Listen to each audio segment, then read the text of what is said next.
guys. I'm here in Harker Heights with Beto O'Rourke and wonderful Democrats trying to get out the vote. Look, we need everybody to come out and vote. This election matters. I know people are tired, but it matters. Education is on the ballot. We've been fighting for our kids. This election could make the difference. Our rights as women, as human beings on the ballot, and we have the power to make it right. Please vote. Please vote this election. Friday's the last day to early vote. Tuesday's election day. Please get out and vote. Thank you. Austin State Representative Gina Hinojosa. It's Friday, November 1st, 2024, and this is the Progress Texas Daily Dispatch, rapid response on the breaking news stories Texas progressives need to know. I'm Chris Mosier. As Rep. Hinojosa said there, today, Friday the 1st, is the last day Texans can vote early in this highly crucial 2024 election. Vote counts from the Texas Secretary of State as of yesterday. Harris County passing the 1 million vote mark. Collin and Denton counties above 50% turnout. Bexar and Tarrant counties above 40% turnout. But suburban and rural numbers continue to top those of the big cities of Texas. Andrew Freeman at CBS Austin cites Joshua Blank with the Texas Politics Project at the University of Texas at Austin. He says, quote, the contribution to the statewide vote total coming from the urban areas is down a little bit relative to prior elections. The vote totals coming from the suburban communities outside the urban areas are actually up relative to recent elections, unquote. Now, I know Halloween is officially over, but the Texas Tribune has released one of the scarier things I've seen lately, and that's a rundown of Texans who would be likely to assume important positions and enjoy significant influence in a second Donald Trump administration. It reads like a rogues gallery. Starting at the top with the oil billionaires, Kelsey Warren, Tim Dunn, and Elon Musk, all already notorious for leveraging their riches against democracy, our schools, our environment, and our bodies. Policy wonk Kevin Roberts, who's led the shaping of Project 2025 as leader of the Heritage Foundation. Jonathan Mitchell, the former state solicitor general and architect of the vigilante spoils system that threatens Texas women who dare to seek abortion care in-state or out, and the cockamamie and blatantly unconstitutional abortion travel bans that several red counties on our state's borders have enacted. The judges, James Ho of the Fifth Circuit Court of Appeals, who holds down the far right edge of that generally right-leaning court, looking like a tempting Supreme Court pick. Matthew Kacsmaryk in Amarillo, Ken Paxton's favorite for judge shopping with his reliably hard right rulings on everything from abortion to immigration to picking on trans people. Then the obvious elected officials, all of whom could land in a second Trump cabinet. Paxton, Sid Miller, Dan Patrick, Greg Abbott, and yes, Ted Cruz. The Trib also doesn't leave out the North Texas pastors who have steered their flocks hard to the right and still exert control over them. Scary doesn't begin to cover it. See the link in the show notes. One guy who's not on this Texas Trump wish list is Beau French, the current head of the Tarrant County Republican Party, who's a hoot on Twitter with his ongoing impersonation of a 12-year-old middle school bully. Robert Downen at the Texas Tribune says even his fellow Fort Worth Trump Party types are getting fed up after a recent series of social media posts in which French repeatedly leveled lowbrow slurs for gay people and people with disabilities against his perceived political adversaries. Public condemnations of French's juvenile asshattery have been rolling in from Republican officials in Tarrant County and other parts of the state, even those folks balking at French's behavior as part of a broader normalization of hateful and dehumanizing rhetoric coming from the Republican Party. We're in agreement here, but it might be too little too late.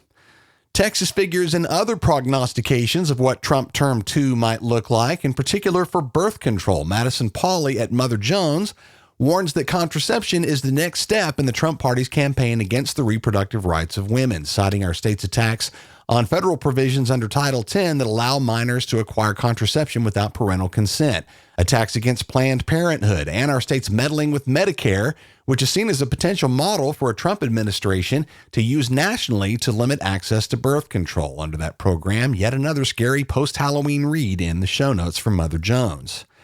Speaking of Judge Matthew Kacsmaryk, he's back in the news as Donald Trump borrows a page from Ken Paxton's playbook, choosing Kacsmaryk's Amarillo courtroom as the venue for his ludicrous $10 billion lawsuit against CBS News over its editing of a 60 Minutes interview with Vice President Kamala Harris, alleging, quote, partisan and unlawful acts of election and voter interference, unquote. Griffin Eckstein at Salon says the Trump lawsuit calls Harris's ascent to the top of the presidential ticket an unprecedented and anti-democratic political coup, and is mostly comprised of unhinged bitching about the Democratic Party establishment and legacy media organizations. CBS says they're ready to fight, that their interview was not doctored, and that the network did not hide any part of the vice president's answer to the question at issue. Here's one for any of us who have marveled at the endless pro-Trump, pro-Jesus, and anti-choice billboards that litter the vast stretches of rural Texas between our bigger cities. Taylor Goldenstein at the Houston Chronicle heads to Fayette County, southeast of Austin, where the local Democratic Party was successful in raising enough funds to put up a big blue Harris Walls billboard along the heavily traveled Highway 71. And it lasted about a week. The owner of a farm equipment dealership that leases the land out to the company that owns the billboard received enough complaints about it from the public to themselves complain to the billboard company, who caved and took it down. The Fayette County Democratic Party is examining possible legal options, though they appear to be limited. We salute their gumption. What a Friday, right? And there's more. Today is November 1st, and the first day that Texas hospitals are required by an executive order from Governor Abbott to ask for their patients' citizenship status. Alana Quillen at NBC DFW Channel 5 in Dallas talked to David Donati, senior staff attorney with the ACLU of Texas, who says, quote, "This order should not impact anybody's access to care, period. Whether you're native born, a U.S. citizen, an immigrant, whatever your status should be, you should be able to access the health care you need, and the facility should not have the ability to block you from receiving that kind of care. That is crystal clear as a matter of federal law," unquote. While Steve Love, president and CEO of the DFW Hospital Council, reminds us that while hospitals are now required to ask, patients are not required to answer. And in either case, the level of care provided should not change from before today. Again, today is the last day of early voting in this immensely critical election. After today, only Election Day, Tuesday, November 5th, remains. It's important to note that there will be no voting over the weekend or on Monday. Just in time for the last day to get it done early, head to progresstexas.org for our brand new rundown of 50 reasons to vote against Ted Cruz, including his participation in the January 6th insurrection, his opposition to reproductive rights, his abandoning of Texas and his own dog during Winter Storm Uri, and a long list of more. Bear in mind, by the way, these really are just the top 50 reasons to vote against America's oiliest senator. Everything you need to get it done at govotexas.org. Progress Texas has published a full list of our endorsed candidates for the 2024 election, and also a great rundown from our staff and a special podcast with details on why our board chose to endorse those candidates. Links to both in our show notes this morning.